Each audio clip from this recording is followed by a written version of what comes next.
Daar gaat hij. En dat bad zoals altijd met de traditionele toeter. Het is de organisatie verslagen verder te groeien in vergelijking met de vorige editie.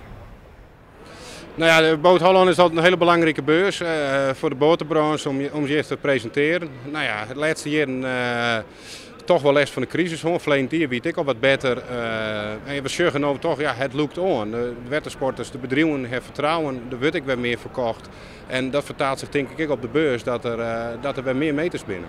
Maar er wie ook pech, want hier stie een grut zwembad. Daar kon je suppen, stand-up paddelen. Maar vannacht streamt het bad samen leeg.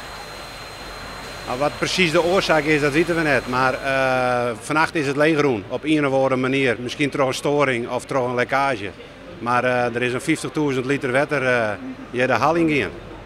In de hal één opvallende verschijning. Deze varrende villa.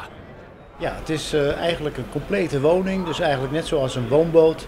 Alleen hij is onafhankelijk van de wal, heeft zijn eigen water, eigen stroom, afval, riool enzovoort. Dus hij is niet afhankelijk. Je kunt overal gaan liggen waar je wil.